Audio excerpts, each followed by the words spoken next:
Präsident, werte Kollegen, meine sehr verehrten Damen und Herren!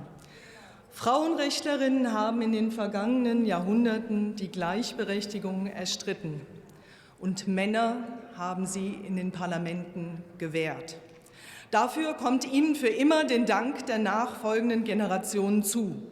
Leider ist in unserer ach so buntisierten Gesellschaft aus dem Kampf für die Frau längst ein Kampf gegen die biologische Frau geworden, multikulturell, aber vor allem auch ideell. Zur Bigotterie der Reinstallation des gewalttätigen Steinzeitpatriarchats in Deutschland wurde alles gesagt. Nichts scheint heutzutage verachtenswerter als eine klassische Familie, in der die Frau einfach nur treusorgende Mutter ist. Dabei ist dies ein urgewaltiger Topos in Kunst, Literatur und Religion, der im Innersten der meisten Menschen liebevoll im Gedanken an die eigene Mutter widerhallt.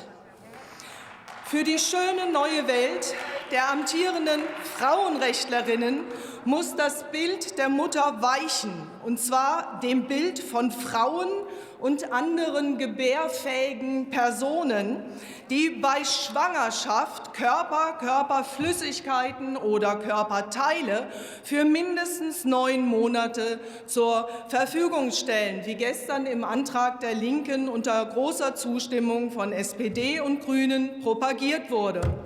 Für die Marxisten aller Couleur gilt anscheinend: Die Mutter ist tot, es lebe der gebärfähige Körper. Das, meine Damen und Herren, ist zutiefst frauenfeindlich.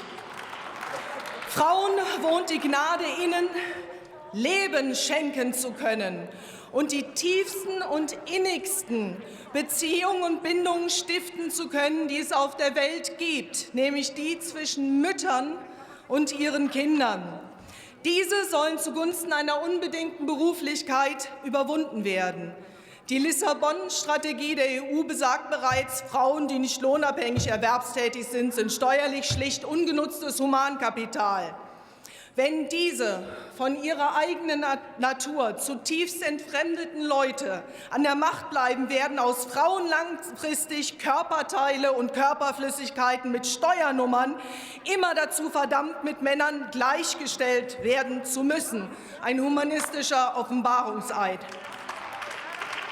Und weil sie in den Augen ihrer eigenen Geschlechtsgenossinnen grundsätzlich benachteiligt und anscheinend so doof sind, ihre eigenen Füße zu finden, beschert Frau ihnen die Quote, ein Bärendienst. Aber auch die Quotendebatte und das Busenzählen sind virtuose Schattenboxkämpfe von Feministinnen, die spüren, dass ihre Zeit abgelaufen ist. Neue, wertekonservative Frauenrechtlerinnen braucht das Land.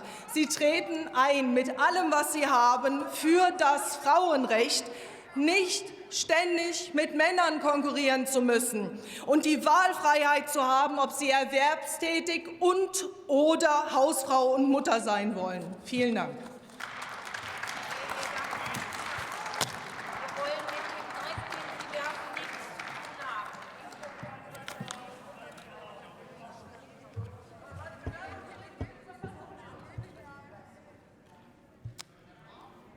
Nächste Rednerin ist die Staatsministerin im Kanzleramt, Annette Wittmann.